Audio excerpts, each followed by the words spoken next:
Hello everyone, welcome back to my YouTube channel. I hope that you're all doing well. If you're new to the channel, welcome. I hope that you like what you see and you're here to stay.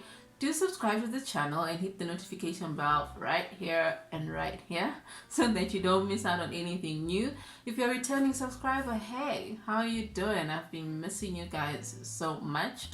Okay, so job hunting on its own can be very hard, particularly if you're living in a country where the unemployment rate keeps on rising. In South Africa, the unemployment rate is expected to continue to rise and hit about maybe 35% at the end of the year. Today, I'm just going to be talking about some of the things that I believe you need to prepare for if you're intending to navigate the South African job market, particularly if you are a foreign national. So I'm going to share with you 5 things that I believe that you really need to be aware of if you are thinking of navigating the South African job market. So let's get started. I got you. I got you. Oh, oh, oh, oh. I got you. Oh, oh, oh. The first thing that I'm going to talk about, which I believe is one of the most important things, is the fact that if you're a foreign national, you need to make sure that you've got your paperwork in place. I think it's a given. There are no two ways about it. Like in any country, South Africa has its own set of regulations with regards to job creation. And those regulations affect areas such as BE, gender, and of course foreign nationals. If you're a foreign national and you want to work in South Africa, you can also watch this video which I made some time ago. It talks about some of the requirements that you need if you want to secure a critical skills visa. Because there's so many different types of work visas, you can also take your time to go through each of them and then decide which one you're going to apply for, and apply for the one that sort of best meets your needs with regards to what you're trying to achieve. Making sure that you've got your paperwork in place really just goes without saying. And one thing that I can't tell is the fact that if you're applying for jobs, sometimes the recruiters may actually ask for your work permit number, and you need to make sure that that is in place so that you can actually be considered for the position that you're applying for. The second thing that I can tell you is that you need to be prepared to start from the bottom and work your way up. As a foreign national, you'll find that you'll bump into jobs that will clearly say South African citizens only, or you must have worked in the country for a certain number of years for you to be able to qualify. So with regards to local experience, it just refers to understanding the cultures, the laws, and the regulations, particularly for your specific industry. And this will help you as you're executing your duties when you do get the role. This on its own automatically starts shrinking some of the opportunities that are presented to you, because if you don't have the local experience that is required, you will not be considered for some of these jobs. So you need to make sure that you're prepared to apply for entry-level jobs so that you can be able to get your foot in the door and then work your way up. The third thing is that you need to make sure that you edit your CV according to South African standards.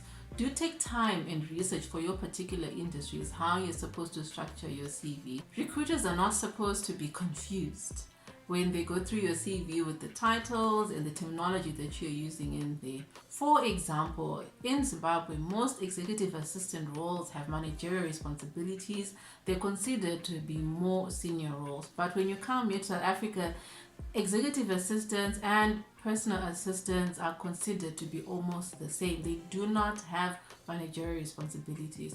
So you need to take that into consideration when then you are applying for jobs. So you need to edit the titles of your previous jobs, whatever it is that you were doing prior, so that the next person who's going through your CV can be able to understand. So edit your CV and showcase your skills so that recruiters understand how much you're worth, and also be able to really see where they can place you within the organization. You might actually also need to have different CVs for different roles or different jobs, particularly if you're a manager before and now you want to apply for entry-level jobs.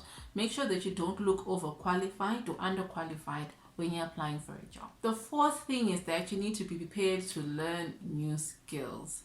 You find that when you're looking for jobs, some jobs are posted in Afrikaans. That on its own is a clear indication that if you do not speak Afrikaans, you will not be considered for the role. Otherwise, how else are you even going to apply for a job when you don't even know how to translate half of the things in that job ad?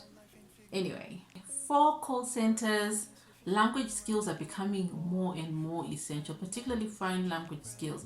So you find that languages such as French, Mandarin, and Portuguese are becoming more and more popular. In the financial services sector, for example, this goes for both South African citizens and non-South African citizens. If you want to apply for a job in the financial sectors, some roles will specifically state that you need to be FAIS accredited. You need to understand the laws and the regulations around financial services within South Africa. If you do not write the exam, pass great accreditation, you may not be able to get some of the jobs that you want, particularly if you want to work in a bank or insurance, whether it's customer service or not. If you find a job that says FAIS accreditation or license, then that means you need to make sure that you've got the certificate in place for you to be able to qualify for the role. So be prepared to learn new skills and invest some money into learning a new language or to getting additional certification for you to be able to qualify for the jobs that you want. The last thing is that you need to be aware of phantom jobs. These are jobs that may or may not exist. What I'm trying to say is that I'll give two scenarios.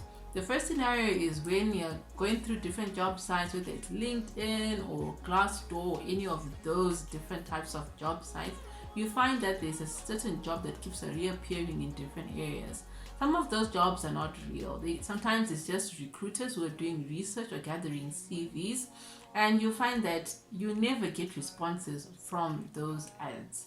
You never get feedback, not even a rejection letter, and you keep seeing that job recurring over and over again over a certain period. The second scenario is when companies actually put out job ads, but they are almost certain that that position will be given to an internal employee.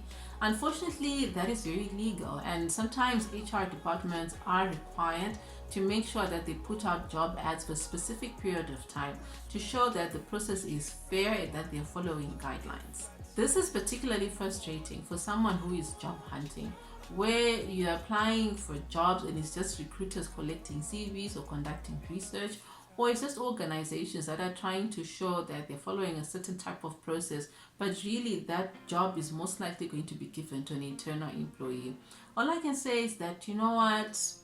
It happens. Just keep applying for jobs. Your next opportunity may be a few clicks away. Don't get demotivated by it. You might actually find something better coming your way. So this is the long and short of the story. So in summary, the first thing is make sure that you've got your paperwork in place. Be prepared to start from the bottom up. Adjust your CV so that it meets South African standards. Be prepared to learn new skills, and lastly, be aware of phantom jobs. I hope that you found this video useful. Do share with anyone that you believe might actually get value from this. Do also share your feedback in the comments. What have been some of your experiences when you're actually sort of like job hunting in a foreign country? I'd love to hear from you guys. Thank you so much for watching, and I'll see you on the next one. I got you. I got you.